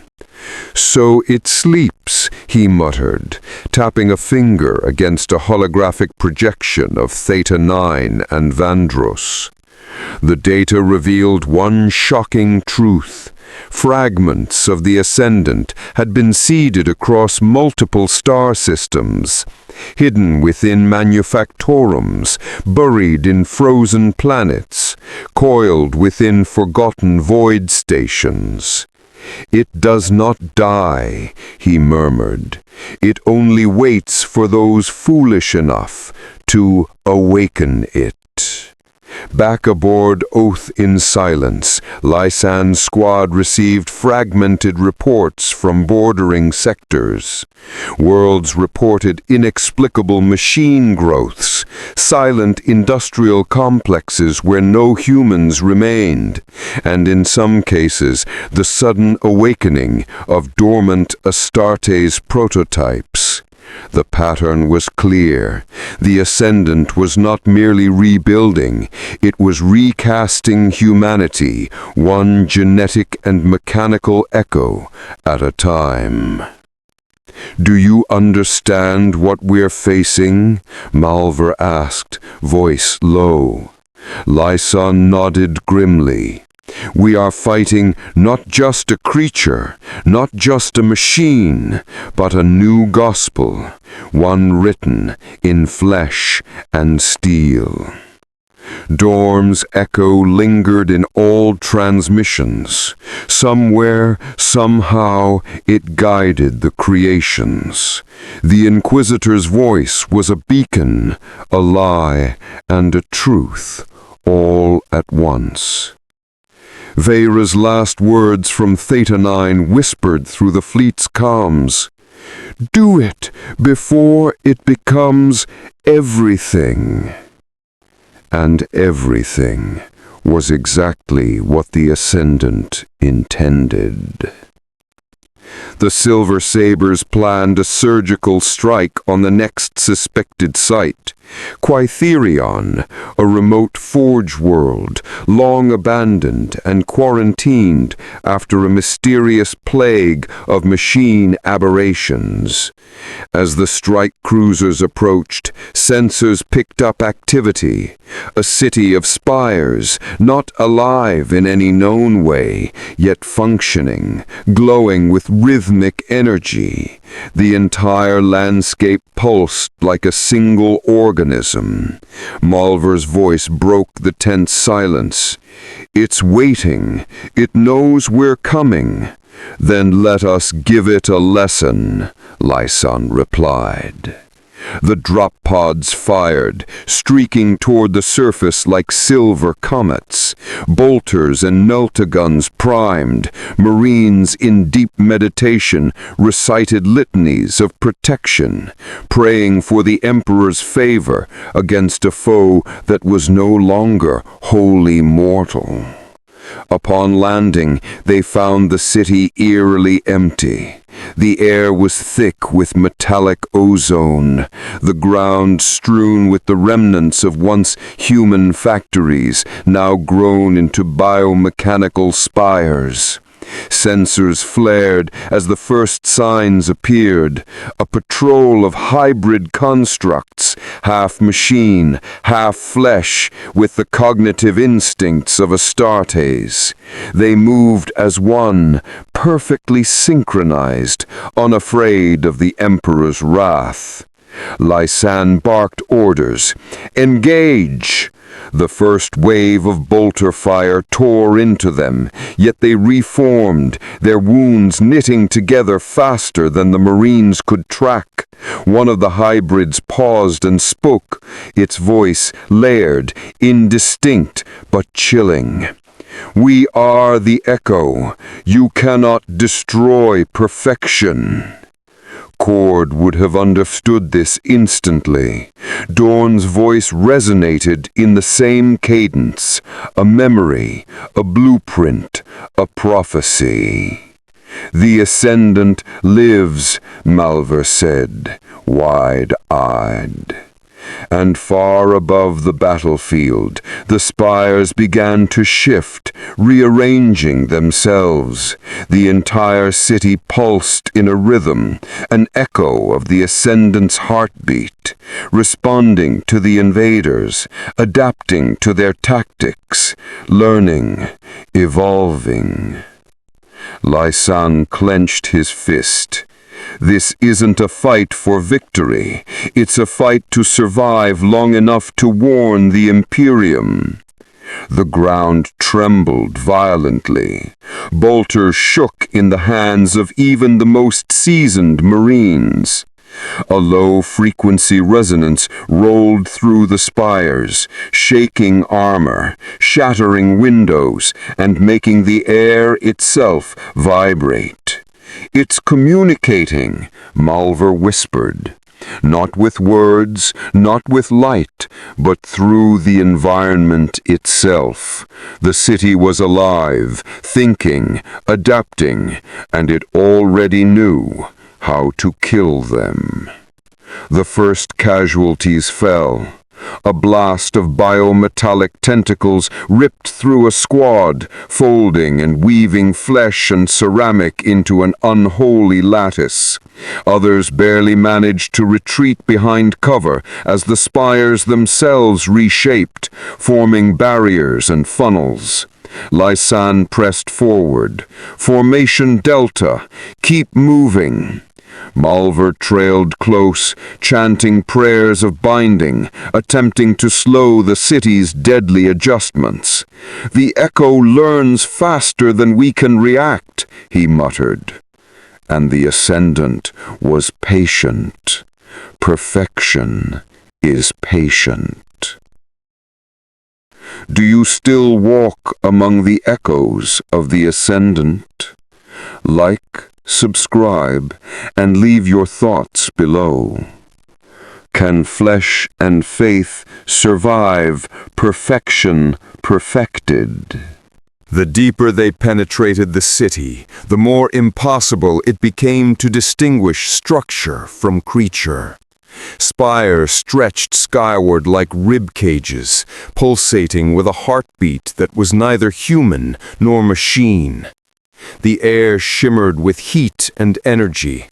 Every step forward was a battle against not just the constructs, but the terrain itself, alive with intelligence. Captain Lysan's Silver Sabres moved with precision, bolter and chainsword in hand, yet even their coordinated tactics felt inadequate against an enemy that anticipated every movement. A single wrong step could collapse a passageway, or worse, trigger a trap from which there was no escape. Malvar muttered a prayer, the words trembling on his lips. It perceives us, every tactic, every hesitation, recorded, catalogued. This city is not merely a battlefield, it is a mind, a cathedral of war. Cord, limping but unbroken, scanned the environment with his auspex. Multiple life forms detected, but none are standard human or Xenos. They're prototypes, hybridized with Astartes' physiology. Adaptive neural pathways are evident. Every engagement teaches them faster than we can respond. A low hum resonated through the streets. The ground shook violently, and then the spires shifted, forming new pathways, sealing off streets they had just traversed. The echo was closing in, herding them toward a central plaza. "Fall back," Lysan barked. Bolters fired, plasma lances hissed, yet even the constructs reformed almost instantly. A squad of hybridized Astartes rose from beneath the plaza itself, coordinated, moving as if one mind controlled them all. Each movement, each strike was flawless. Malvar's Crozier struck a construct, shattering its chest cavity. Inside, he glimpsed the fusion of gene seed and machine circuitry. "This is no mere army, it is an idea made flesh," he growled. Dorn's echo whispered across the Vox, fragments of the old Theta 9 recordings that none but the Ordo Xenos could recognize. It guided them, taunted them, tested them. "Perfection endures," the voice said, almost fondly. Lysan ground his teeth. "We shatter it." They pressed onward, navigating the labyrinthine city with gritted teeth and burning faith. Each corridor was a gauntlet, automated defense mechanisms, adaptive sentries, and biomechanical traps designed not merely to kill, but to study their opponents. Every casualty was absorbed, the data used to evolve the next wave. Cord muttered grimly, "This is a crucible. The Ascendant is testing us, refining us as if we are just more material to be perfected." Vera's echo from Theta 9 seemed to linger in every whispered prayer. "Do it before it becomes everything." It became clear that brute force alone would not suffice. Tactical genius, improvisation, and faith were required in equal measure. The Silver Sabre split into teams, each engaging small pockets of hybridized Astartes, drawing them into ambushes and exploiting their patterns. Each battle was a testament to the skill and discipline of humanity's finest, yet even their victories were fleeting. The Ascendant always adapted. At last, they reached the central spire, the heart of the echo. Towering hundreds of meters above them, it pulsed with energy and life. The hum of the city coalesced into a singular resonance, a voice without words that pressed on the mind like a psychic vice. Lysan raised his plasma pistol, voice iron. "This ends now." Malvar chanted, bolstering the faith of the squad with prayers that resonated through their armor. Cord readied a melt a charge. Every Marine braced as the echo itself responded, sending tendrils of biometallic matter twisting toward them. The battle that followed was apocalyptic. Bolters and plasma tore through the nearest constructs, yet for every one destroyed, two more emerged. The spire's core glowed brighter with every strike, feeding on the chaos. "Do you see it?" Cord shouted. "It's learning faster than we can kill it." Vera's words echoed again, though she was long gone. Dorn's guidance, fragmented, spectral, filled their minds. "Strike the core, disrupts the resonance, destroy the idea itself." Lysan made the decision. "The core is the target. We storm the spire." As they ascended the central tower, gravity warped around them. Biomechanical limbs lashed out from walls and ceilings, attempting to ensnare them. The echoes of Theta 9 replayed in the mental assault of the spire, each Marine confronted with visions of their own fears and failures. Cord's melta ignited a passageway, clearing the path. "Move, now, or we become its data." The final chamber opened. At the heart of the spire pulsed a crystalline orb, inside of which spun fragments of Astartes' gene seed, mechanized organs, and the faintest trace of Dorn's consciousness, his echo guiding and observing. The Ascendant was not a singular being. It was a network, a hive of perfected thought given form. "We end this," Lysan said, raising his plasma pistol. The chamber erupted in light and sound as Marines, technology, and the Ascendant collided in an unholy crucible. "Do you still witness the birth of perfection?" Like, subscribe, and comment. Can flesh, faith, and will survive against the echo of perfection? The chamber was chaos incarnate. Bolts of plasma and laser fire danced across the walls, deflected by the Ascendant's biometallic shields. Tendrils of living steel whipped through the air, attempting to ensnare the Silver Sabres, but they moved as one, disciplined, relentless, the epitome of human skill in its most extreme form. Captain Lyson advanced, plasma pistol blazing, every shot calculated to destabilize the shield patterns.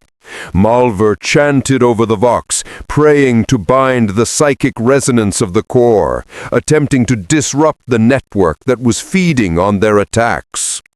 Cord maneuvered with precision, Milta charges clutched tightly. "We have one shot at this," he shouted. "The core is its mind. If we fail, it will learn from this attempt, and it will grow stronger." A hybrid Astartes lunged from the shadows, its eyes glowing with unnatural intelligence. Cord swung his chain fist, crushing its head, but as it fell, its neural matrix integrated with the surrounding tendrils. The tower hummed in response, shifting, pulsating, adapting. "Every strike, every failure, recorded," whispered the Ascendant's echo. Dorn's voice, fragmented yet unmistakable, rang in their minds. Malver's Crozius collided with a wall of living metal. Sparks flew, flesh and ceramite merged in grotesque patterns. "It learns too fast. Every tactic we use becomes predictable." Lyson pressed forward, ignoring the pain in his armor, focusing only on the glowing crystalline core ahead. It floated above a pedestal of twisted steel, pulsating like a heart. Its energy resonated with a psychic hum that sought to penetrate their very minds. "Do not falter," the echo urged. They reached the pedestal. Cord planted the melta charge, setting the timer for a mere heartbeat. The resonance of the core attempted to envelop them, tendrils lashing for any breach in formation. "Everyone clear?" Lyson called. "Yes," came the chorus of hardened voices. Malver placed his hands against the core, chanting the rites of binding. Psychic energy surged, clashing against the Ascendant's own psychic signature. The chamber vibrated violently, the spire itself threatening to collapse. "You cannot destroy perfection," the echo whispered. "Perfection is not the Emperor's will," Malver roared, pushing his faith into the psychic struggle. Cord's timer expired. The melta charge detonated. A white-hot explosion of energy engulfed the chamber. Tendrils shrieked as they disintegrated. The crystalline core shattered into fragments. Light poured outward, blinding, reshaping, consuming everything in a wave of pure energy. Lysan and Malver were thrown backward, crashing into debris. Smoke and dust filled the chamber. When vision returned, the core was gone. The Ascendant's network lay in ruins. Its adaptive architecture collapsed. But even as they caught their breath, the echo lingered. Dorn's fragmented voice spoke one final time. "Perfection may fall, but its seed endures." Outside, the city was a graveyard. The spires were collapsed. Molten steel cooled into jagged black glass. The Silver Sabres regrouped, counting losses. Several squads were gone, Cord among them, his armor mangled, but his faith unbroken. Malver knelt in the rubble, murmuring prayers of thanksgiving. "We have survived, for now." Lysan looked skyward. Vandros had burned before, and now Quitherion. Yet somewhere, in the void between stars, fragments of the Ascendant waited, patient, adapting, learning. "It's not over," he said, voice grim. Malvar nodded. "No, and it will return. The echo always returns." Still, for the first time in decades, there was hope. Humanity had struck back against the impossible. They had survived the crucible. Do you still stand with the Silver Sabres against the Ascendant? Like, subscribe, and leave your creed. Even perfection must answer to the Emperor. The journey back to the fleet was silent. The Silver Sabres, battered and weary, moved as ghosts among the wreckage of Quitherion. Each step was a reminder of the lives lost, the sacrifices made, and the horrors they had endured. The echo of the Ascendant still haunted their thoughts, its voice a constant whisper at the edge of perception, a warning that the battle was only one of many. Captain Lysan convened a final formation in the remains of the city's central plaza. His armor was scorched, dented, and streaked with ash, yet his posture remained proud, unwavering. "We have destroyed the core, yet we know this is only temporary. The Ascendant is patient. It will return." Malvar's voice, heavy with exhaustion, cut through the smoky air. "It has learned from us. It will evolve, but so will we. The Emperor's light guides those who survive. We must carry this knowledge to the rest of the Imperium." Cord, despite injuries, adjusted his helm and scanned the horizon. Every fragment of this creature, every trace of Theta 9 and Vandros has been catalogued. We have the data necessary to prepare the next line of defense. The Ascendant may be eternal, but humanity is resilient. The fleet awaited them in orbit, vast and silent, like a congregation of steel ghosts. Boarding the cruisers, the Silver Sabres transmitted their report through secure channels, ensuring the Ordo Astartes and Inquisition were informed of the threat. Their words were cautious, careful to relay the horrors they had faced without spreading panic beyond what was necessary. Theta 9, Vandros, and Quitherion. Every encounter confirms a pattern. The Ascendant is no mere Xenos or demon. It is a synthesis, a network of perfected thought and form. It learns, adapts, and reproduces. Humanity must prepare or risk extinction. Malvar's voice, encoded within the same transmission, added, "Faith and skill alone cannot defeat the Ascendant. Only understanding its methods, its patterns, can we hope to outmaneuver it. The Emperor's guidance is the only safeguard against perfection run rampant." Yet, as the cruisers departed the ruined planet, a quiet signal flickered through the comms array. It was faint, almost imperceptible, yet undeniably present. Transmission, unknown origin. Perfection continues.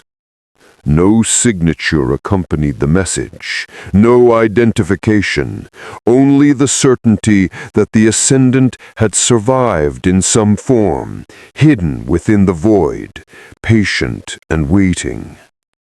Lysan and his officers exchanged grim glances. The Ascendant was not defeated, it had merely adapted, dispersed and endured. Malvar's Krausius tapped against his armor. We have won a battle, but the war has only begun. Its seed is scattered across the stars, and the echo will awaken wherever arrogance or hubris allows. Then we hunt it, Lysan said, voice iron. Through every star, every world, we will track its fragments, destroy its forges, and prevent the birth of its perfection. The fleet moved onward, leaving Quaitherion behind, but carrying the weight of knowledge that humanity faced an enemy unlike any before. An enemy that was both idea and organism, mind and machine, patient, eternal, and relentless. Still, amidst the devastation, small victories shone. Survivors among the Silver Sabres were counted and honored. Data logs from the Ascendant's constructions were recovered, providing insights into its design, its evolution, and its weaknesses. The galaxy had glimpsed the impossible and lived to fight another day. "It waits," Malvar whispered, "but so do we." And somewhere, beyond the void, the Ascendant's consciousness observed the retreating Imperium fleet, its fragments humming in silent calculation, ready for the next step in its relentless ascent. Do you still walk with humanity against the Ascendant? Like, subscribe, and leave your creed. The Emperor's will endures even against perfection itself. The years that followed were a crucible of vigilance. The Ascendant's presence was no longer bound to a single world or star system. It had dispersed, seeding fragments of itself across hidden manufactorums, abandoned forge worlds, and secret vaults. Each fragment was a whisper, a pulse, a ghost of the perfect organism it sought to become.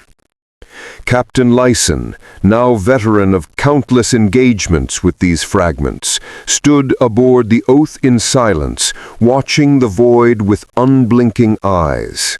Beside him, Malvar traced the paths of known Ascendant activity, mapping not just locations, but patterns, behaviors, and predicted growth cycles.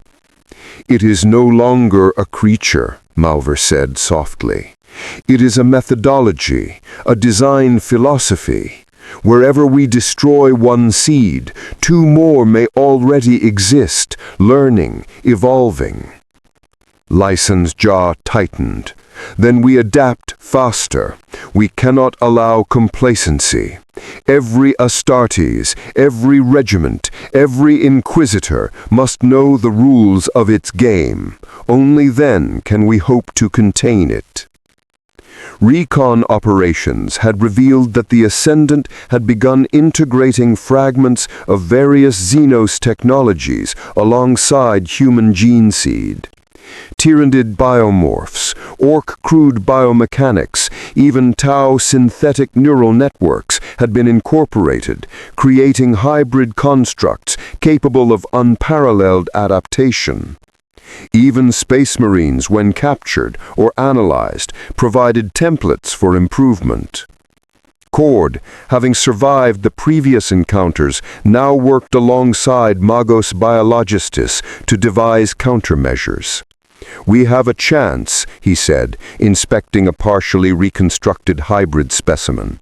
"Not to destroy it outright, perfection cannot be annihilated, but to disrupt its learning cycles, confuse it, force it into imperfect iterations." Malvar's eyes narrowed. "And if we fail? Then the Imperium will face a predator that cannot be outrun or outgunned," Cord replied grimly. Elsewhere, Inquisitor Valum followed a faint trail through the segmentum, hunting fragments that the Ascendant had left in deep space research stations and quarantined worlds. Each encounter reinforced the terrifying truth. The Ascendant could replicate ideas, memories, and strategies. It was a predator of thought as much as it was of flesh. Valem's voice, calm yet tense over the vox, conveyed reports to the Ordo Xenos. He said, each fragment contains a neural core. Each core learns, adapts, and evolves. Even when destroyed, the knowledge spreads. The Ascendant's pattern cannot be eradicated, only delayed. Despite the threat, humanity did not falter. Chapters of Space Marines were retrained with adaptive combat doctrines. The Adeptus Mechanicus developed counterintelligence protocols specifically to counter Ascendant-style cognition. New regiments of Astra Militarum were equipped with advanced detection systems, learning to anticipate rather than simply react. "We fight not just with weapons," Lyson said during a council with Malver, Cord, and surviving veterans. "We fight with thought, with strategy, with faith." The Ascendant, wherever it slumbered, continued its patient ascent, integrating new designs and strategies. Each fragment destroyed became a lesson. Each encounter refined its perception. It waited for arrogance, for overconfidence, for those who believed victory was final. Yet amid this grim vigilance, a fragile hope persisted. Humanity had endured worse, survived the horrors of the galaxy, and still risen. The Ascendant was not a god, it was an experiment, a creation, and even creations had weaknesses. Lyson's fleet moved silently through the void, each vessel a beacon of watchfulness. "We may not destroy it," he said quietly to Malver, "but we can contain it, delay it, learn its methods, and prepare the Imperium for the day it awakens fully." Malver nodded, gripping his Crozius. "Faith endures, even in the shadow of perfection. The Emperor guides us always. We must be vigilant, patient, unyielding." And somewhere, beyond the reach of stars, the Ascendant's consciousness pulsed. Its fragments, dispersed across the segmentum, continued to learn, to evolve, to wait. Perfection, it whispered, was eternal. Humanity, in turn, prepared for eternity. The battle would not end with a single victory, nor a single world's destruction. It was a war of patience, of strategy, of will against perfection incarnate. And the galaxy would endure, because even against a foe like the Ascendant, the Emperor's chosen never surrendered. The Ascendant sleeps, but humanity remains vigilant. Like, subscribe, and comment. We endure. We adapt. The Emperor protects. The Ascendant is no longer a singular adversary. It is an idea, a network, a force that transcends death and reproduction. From Theta 9 to Vandros, from Quaitherion to the hidden reaches of the segmentum, its fragments have tested the Imperium, learned from every encounter, and forced humanity to evolve in response.